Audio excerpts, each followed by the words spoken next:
And welcome back. We have with us this morning the Charge d'Affaires of the U.S. Embassy to Belize, Keith Gilges. Thank you very much for having me back. Good All morning. right. Good morning and happy 4th. Thank you very much. Thank you very much. It is our 243rd anniversary of the founding of the independence of the United States. So it's a pretty auspicious year for us. There are a few other big numbers this year as well. It's the 75th anniversary of D-Day. Oh. It's the 50th anniversary of Apollo 11 mission to go to the moon. Nice. It is and it's the 38th anniversary of U.S. Belizean bilateral relations. Significant.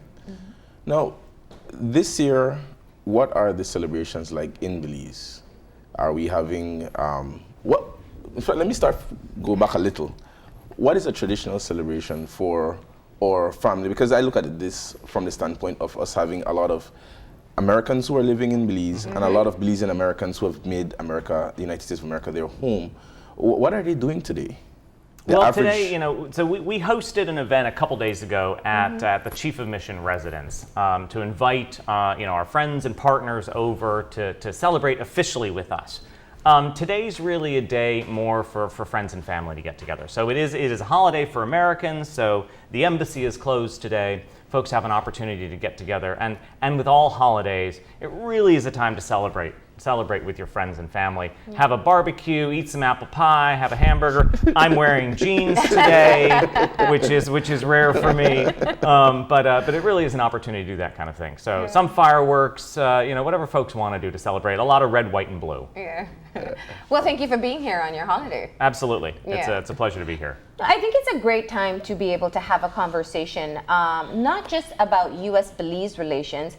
I think since you've been here, you clearly recognize that Belizeans are very attentive as to what's taking place north of us. And so we follow U.S. news, we follow U.S. politics, we tune into the debates, as you guys do as well. From your perspective, what does this represent in terms of the relationship building potential for the U.S. and Belize? Well, so much of what the relationship is about, and so much of what we focus on a lot of time is government to government relationships. And we talk about, how are we engaging on this issue or that issue? But there's so much more to the relationship than that. And what something like the 4th of July shows me when I see Belizeans and Americans posting on their Facebook pages pictures of them in front of a flag just saying, hey, happy birthday to our friends in America. That kind of thing is what's so inspiring to see. We have such a large resident American population here, so I think the 4th of July takes on a pretty big significance here for folks, but that it's not just a celebration where we say, hey, this is about us. No, it's about the partnership. It's about the shared values that we have with Belizean Americans. The Deputy Governor General was able to attend the reception on Tuesday with us. And he joked at the beginning, I'd finished my remarks and he was getting up to make his, and he said to everybody, hey, it may sound like we got together and planned our remarks together because we're saying a lot of the same thing. But it was true, it is about shared values. Yeah. And celebrations are, the date is July 4th today, but Sunday is a big day for you guys. You guys are completely dominating soccer. Yeah. Well, I of course am rooting for the women's team to win. I think they're an amazing squad of people. Yeah. I think it speaks to a variety of things that have happened in the U.S. to say we want to elevate sports for everyone, and I think the women's World Cup team is a great example of that, and it's just inspiring to see. Yeah, and of course I want them to go all the way. Yeah. The males too. Sunday is a double match for the Gold Cup and the Women's World Cup as well. So, but there's a story of excellence that as a nation America has taken up. I wasn't rooting for you guys at all against Jamaica. I had to stay home. That's okay. That's sure. okay. It's a healthy competition. But it's just the example of excellence and how America is trying to continue that excellence into this second era of world politics. How will you guys sustain that level of example of greatness and this after, since the Second World War, you guys really have taken up that leadership position. But what is the new challenges going into the second phase of being the leader in this hemisphere? Well, I think it comes down to two things. One is staying true to your values and what you were founded on, and those beliefs that made what we attempt to do so important and so valuable and strong, but then also adapting to new realities. Things change. You can't say, well, this is what worked before, so that's what's going to work now. And so it's constant innovation. And it's not the government says, let's now innovate. It's government saying, let's stand back and allow the space for the people to come up with the ideas, for the people to come up with the Googles and the Apples and the Amazons and that sort of thing. But while we always talk about those big companies, in truth, so much of the innovation happens at the small level. It's about encouraging the entrepreneurs to start the new business. It's about making sure they've got the capacity, they've got access to finance. And that's one area in particular where we're trying to make great strides to say, hey, let's ensure that there's equal access to finance for men and women. Let's make sure that the system is based on who has the best ideas, not just maybe older ideas of who was more likely to get access. And so there are a lot of those sorts of programs that we're eager to continue, because it is the small businesses that create most of the jobs, that create the economic prosperity, that enable us to go forward. Absolutely. You know, around our Independence Day, clearly we're so proud of everything Belizean, and we express it openly. On your Independence Day, what would you say on a personal level makes you proud to be an American today? Oh, there's so much. And I would say, for me personally, back in 1960, my father was naturalized an American citizen. So I view the fact that we do welcome immigrants into the United States. He came in. In fact, I was flying home for some personal reasons with my family about a week and a half ago. And on my way back, I was able to stop in Washington and attend the naturalization ceremony of a good friend of mine from Brazil, who had been living in the States for a while and finally naturalized. And I was able to stop and do that. And that was such a heartening experience to see there were 74 countries, 450 people in a high school auditorium in Fairfax, Virginia, all taking the oath of allegiance to the United States. And that was what made me feel the 4th of July more than anything else. Yeah, it's the unity that can take place. Yeah. All those people coming together and saying, hey, this is what we want to be. These are the ideals that we want to adhere to. Yeah. And that was a pretty amazing experience to see. You know, some of the changes that have been made in the national politics for America has trickled down. I'll give you a very simple example. Going across to Mexico, which a lot of Belizeans in the north are addicted to, probably more so than they are addicted to loving American television, has changed because there is a new system that has come down to Mexico. There are new soldiers coming down. They've amped it up. My question was just simply in terms of, you're all in the presidential wind-up. You guys are starting to do that. Can you foresee any major changes that are to come shortly that will affect Belize as you guys make your own changes nationally? I don't see anything coming down the pike like that. I mean, these changes tend to be incremental. They tend to happen over time. You know, we are keen to continue to facilitate legitimate trade and travel. It is important for Belize. It is important for the U.S. And we want to see that happening. We do want to work against the traffickers, whether they're trafficking drugs, whether they're trafficking in people, any of those issues. And that's where there is a great partnership that we have. Yeah. I'm glad you brought that up. And while we really want to focus on the celebration, there are a lot of issues that I think we can discuss as well. And I think trafficking is very important. And you did classify both human trafficking and drug trafficking. The U.S. has been very kind to Belize in offering assistance, not just to Belize, but to Central America, in being able to fight narco trafficking. And if we look at some of the recent incidents that have taken place, we're still struggling to really get it under control. From your perspective, in the bilateral relationship, where can we strengthen? Where are the opportunities to really be able to have effective enforcement against narco trafficking? Yeah, trying to combat something like narco trafficking, here in Belize, it's really an issue of transshipment. So it's drugs coming out of Central America through Belize. Well, we all know where they're going. They're going to the United States. So it's about dealing with the production of things like cocaine. It's about dealing with the transshipment. It's about dealing with consumption. And we have try and figure out how to combat all those facets. We can't say, well, if we just deal with transshipment, that will take care of the consumption problem in the United States and the production problem in South America. So where we can help here is trying to tackle and interdict and deal with the networks that are transporting these drugs. Yeah. At the same time, we need to work in the United States, and we're investing a lot in trying to deal with consumption issues and addiction issues. At the same time, working with Colombia, working with other countries to try and limit production. It's a multifaceted issue, and one that I do think we're making a lot of progress here. There's a lot of great work that the government's been doing. There hadn't been any significant interdictions in years. And then starting in the fall of last year, you started seeing some of these planes being taken out and drugs being taken off the street. The challenge is there's so much production still happening. How do you quantify success, though? Because if we look at the number of planes that have been found, the drugs have already left the country, or when we hear stories of the crimes that take place at sea and we pretty much know they're drug linked, or we assume they're drug linked, how do you actually quantify that there is progress being made? That's a great question, and that speaks to, do we have a baseline from which we can then judge? Do we know how many flights are coming in, or do we just see occasionally the burned out plane that's the remains of it?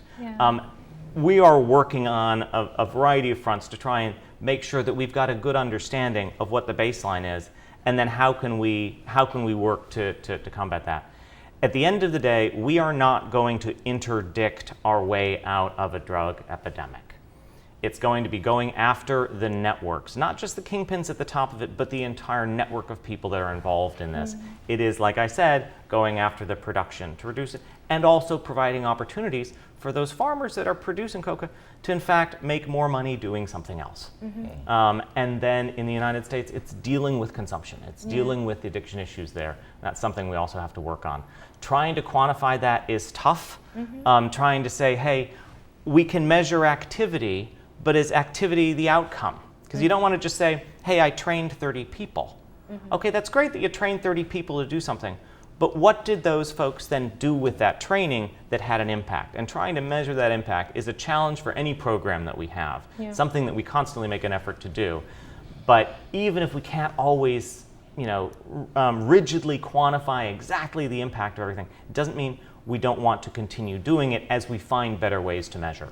Now, I think anyone who understands how the drug trade works, it's clear that while you can intervene in a plane landing and perhaps arrest the pilot and the passenger, they're the lower level involvement. The tentacles of this kind of trade, they reach very far up. Talk to us about how you work on a government level in being able to look at things like whether it's proceeds from trade, financial proceeds from trade, monitoring systems, whether they exist, and just how you can influence the change from a top-down approach. Yeah. Well, specific to a drug interdiction, it's great to take that quantity of drugs that day off the street and destroy them. But what else can you learn from those people? What other information can you get? And I'm not a drug investigator. I'm not gonna wade into the territory of the anti-narcotics unit here or the Drug Enforcement Administration up in the United States. But it is about more than just those drugs. It's the information that you get that gives you information about those tentacles. And it is about going after the networks, because there is, frankly, so much cocaine being produced in South America that just interdicting it here is not going to end the problem, but going after the networks that are doing it. I'm sorry, what was the second part of the... I was talking about surveillance, looking at the money that's involved. Yes. So going after the finances, of these organizations is huge. All these things come with a healthy tension. As you start saying, hey, we want to make sure there are adequate controls on the banking system and everything else, that puts requirements in place on a banking system to have the capacity to deal with all those requirements.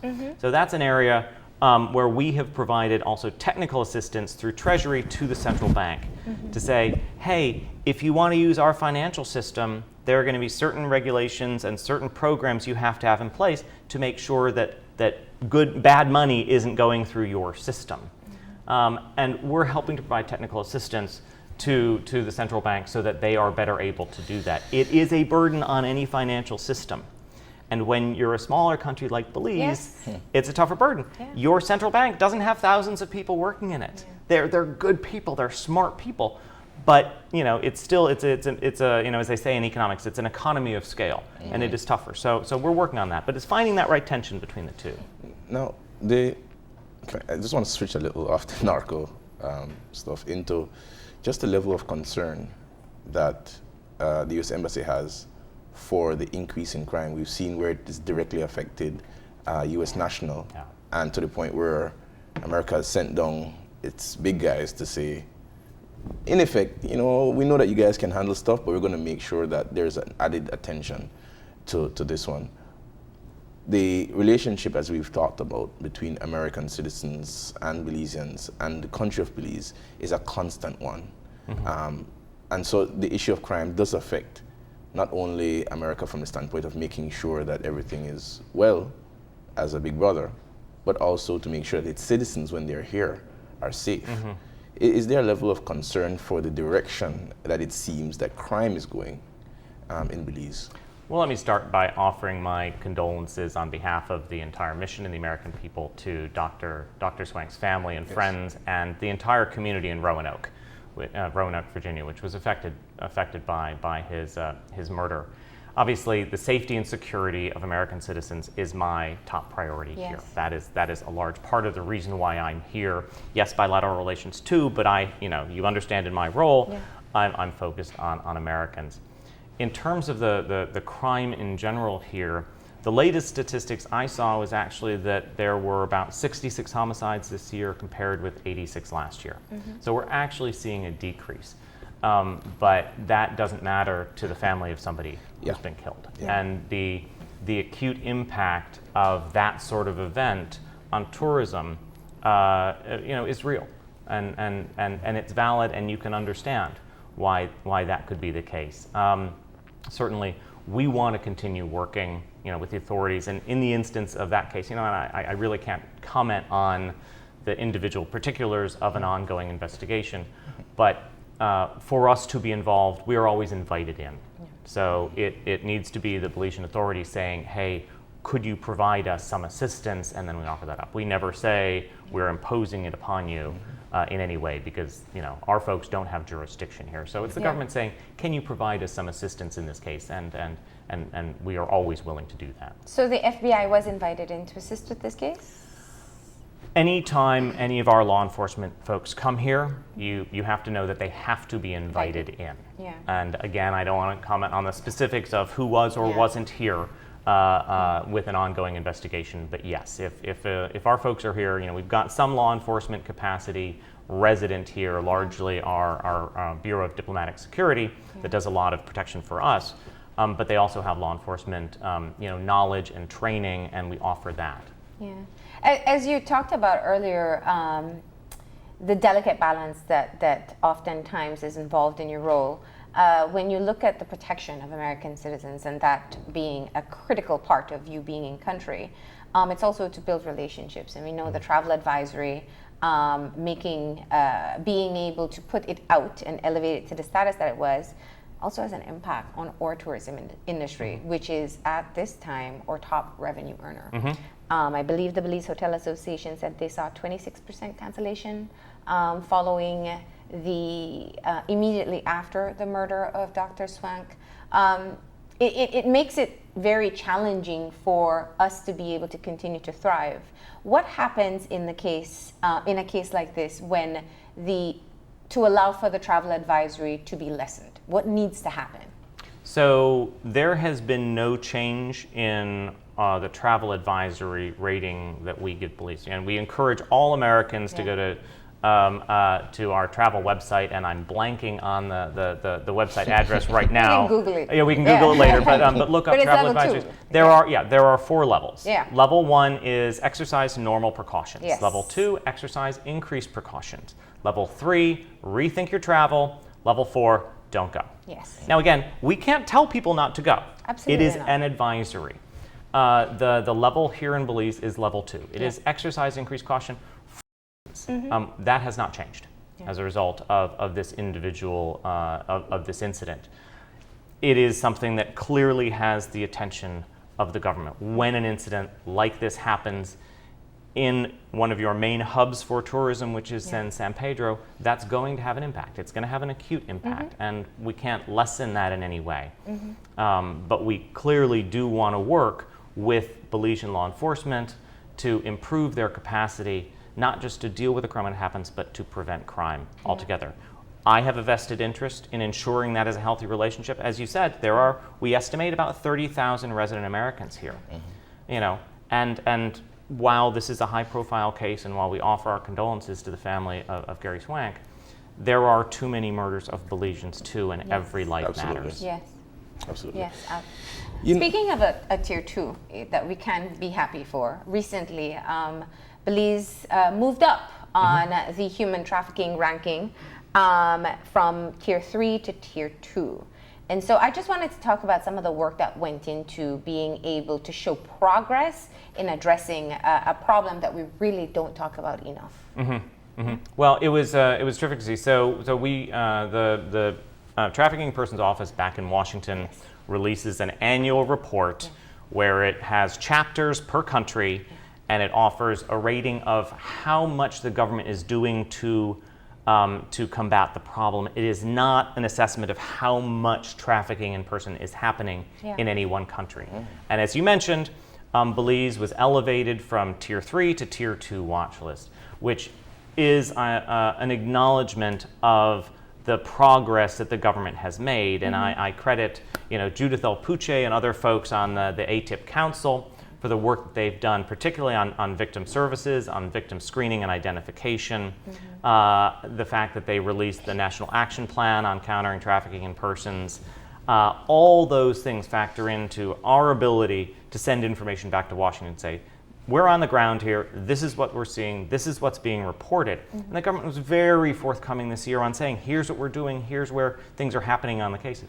We give that back to Washington, they look at it, they do their assessment from a distance and say, okay, yes, we believe Belize has made progress, and it's elevated from tier 3 to tier 2 watch It's list. more a grade on effort than it is on actual results. Would that be the case? Every country, or almost every country, has issues with trafficking in persons. So to say it's both. It's you're making the effort, but that effort is showing some demonstrable results. It's just not saying, hey, we've got a great screening program. It's actually screening people and identifying where there are trafficking cases and identifying where there are not, because it's important to differentiate in these various areas. So it is a grade on effort. And in that way, Belize, what we see is momentum building. Where do I want Belize? I want Belize tier 1. And I want to move in that direction. And we're going to continue partnering with the authorities here. But we've seen greater cooperation amongst the agencies, immigration being involved in police raids, those sorts of things. That's what's so important. There are two things on your birthday. There's you get a gift. So, that's another story for America in terms of what the gift is from Belize or that way. But there's also the conversation that you have with people. Keith, you are 25. How do you look so good? So my question is, America is over 200 years old, celebrating some momentous achievements. Belize is in her 30s. How do you assess how our democracy is developing? I know it's a very wide topic, and I know I have to get the diplomatic answer. But how would you assess the direction that we're going and the strides that we're making as a country? On May 8th, Belize went to the polls to determine whether or not to go to the ICJ. Whether you voted yes or you voted no, it was an honor to observe Belizean democracy at work. I had 8 teams of people fanned out all over the country, reporting back on WhatsApp, from outside the distance, but taking pictures and seeing and going inside. And somebody reported back, boy, this is really boring. Which is exactly what you want to hear. It went so smoothly, it went so well. It was great to see folks lined up, to vote. It was nice to see, and let me speak very candidly, it wasn't partisan. It was Belizeans coming out to vote as they wanted, and so it was a great honor to behold, and that was fantastic. 65% turnout rate. You know, we don't have anything approaching that in our most important national elections. So, I mean, you want to talk about democracy? Well, I think a lot of countries have a lot to learn from Belize and how it was practiced here. So that was a great honor to behold. Overall in the hemisphere, look back 30 years. Look back at the number of military dictatorships that happened. Look at the number of people that were kind of president for life in the hemisphere, and then look at it now. We are a hemisphere of freedom. We are a hemisphere of democracies, with a couple, 3 or so notable exceptions, and we don't have to dwell on those. But see how far the hemisphere has come, and in some ways, you know, we will often talk about American exceptionalism, you know, because of the faith that we put in democracy. Well, in that way, we're not as exceptional anymore because there are so many countries that you see the same thing in the hemisphere. And so that's, you know, one of the themes, it's one of the things that I spoke about at our July 4th celebration a couple days ago was the incredible progress that we see in this hemisphere and the incredible attention that this administration is paying to this hemisphere. Nice. That's a very good answer. No, I'm glad, you know, you poked the bear there with the ICJ conversation because we haven't really discussed it since the referendum. We know that there were congratulations that went out from multiple countries, including the United States, in being able to have a democratic process where the people decided what to do. As a part of one of the countries that's been very supportive of this process, both Belize and Guatemala, what's the role now after the decision has been made? At this point, to me, it's to step back. You know, we continue to be supportive of a process, as we were 10 years ago when the special agreement was signed, as we have been through this entire thing. Now, to me, it's to step back and say, okay, it's legal now. Let's put it in the hands of the appropriate folks. You know, it's something that you know, the goal is to continue to ensure, you know, any assistance we can provide that things are maintained in a peaceful manner, that you don't see anything escalate on the Sarstoon River, that we don't think anything happens in the adjacency zone, so that there is the political space for a final resolution to be brought.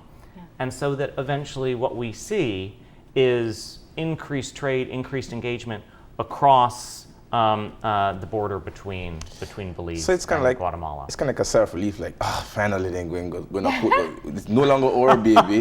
we're gonna spend a little bit less now. You know, that's the court's headache now. Well, a little bit. Let me, if I can speak entirely selfishly here. You know, my term in Belize is 3 years. So this is my 1-year anniversary this month of being in Belize. So I've got 2 more years to go. When you look at the amount of time it'll take for the case to go through, you know, Guatemala has a year to present its arguments to the court. Belize has a year to respond. Guatemala has 6 months to respond to what Belize says. Belize has 6 months. I'm going to be somewhere else at that point. So I certainly want to make sure that I am leaving behind for my successor or when we get an ambassador here, that the opportunity to fulfill the process as it's moved forward continues. That is my next question. I mean, we absolutely love your presence here, but when are we going to get an ambassador? I don't know. Hopefully soon. You know, the process of nominating and vetting somebody, it takes quite a while. So I don't know, there might be somebody, and I assume there is somebody that's going through that vetting process. But until that's done, and it might be more than one person, until that's done, we don't announce anything. So when the announcement happens from the White House saying so-and-so is nominated to be, you know, ambassador to Belize, that's about when I might find out a little bit ahead of that, but not much. And that's when I'll know. Outsiders looking in, it would appear, or the assumption would be made, that not naming an ambassador shows the significance of the relationship between Belize and Belize and the United States.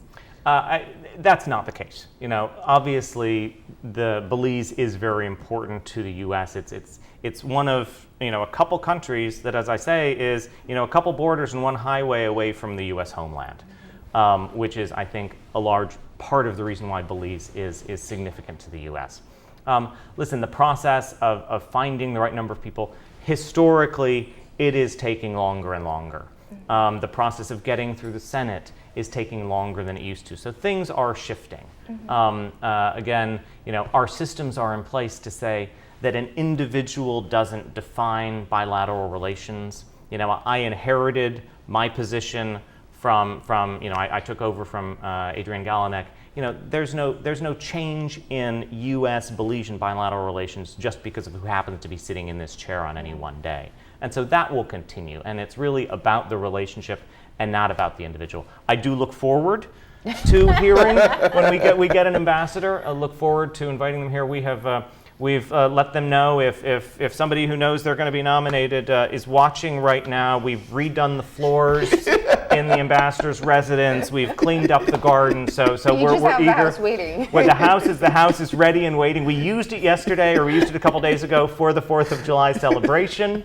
It's not actually my residence. I live next door, but the house is ready and waiting for you and beautiful. So we've lost nothing into your mind. You gained Keith.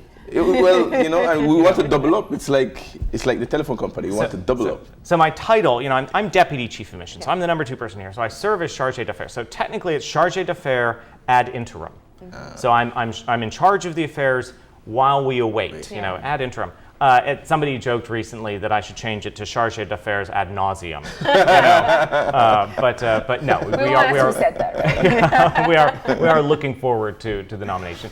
I mean, listen, having somebody else here, that's more staff at the embassy, right? Yeah. Have a new leader that changes my role a bit, and that just means there's that much more we can do. Yeah.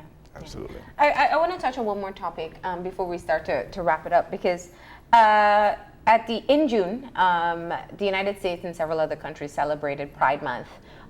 We've seen where the conversation in Belize, we've been taking a very serious look at the recent incident in Keokuk, where the homophobic slurs and the level of hate that we saw in this one incident has really, I think, sparked a conversation. Very divisive, once again.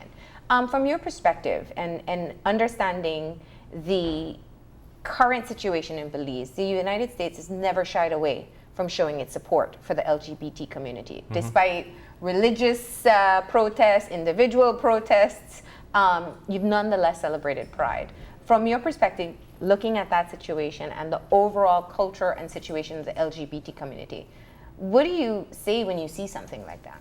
Well, I have not seen that video. I am aware that an incident took place, so I don't think I'm in a position to comment on that individually. Obviously, any time somebody is hurling slurs at anyone else, whether it's based on sexual orientation, race, religion, age, sex, anything like that, that's a sad day. And it's not something that anybody wants to see. Hate should never prosper in those incidences. Certainly, we were very proud in June and throughout the year to recognize the strength that we find in diversity. We put up a big flag, outside the embassy and had that hanging for a good part of the month. We were able to host, I was not there because I was back in the US, but we were able to host an LGBT Pride event, again, at the ambassador's residence last week. That was very well attended. Ultimately, LGBT rights, disability rights, any of the rights, these are human rights. Absolutely. And we need to respect the individuals and say, listen, we find strength in diversity. People should have freedom from stigma. They should have freedom to be who they are.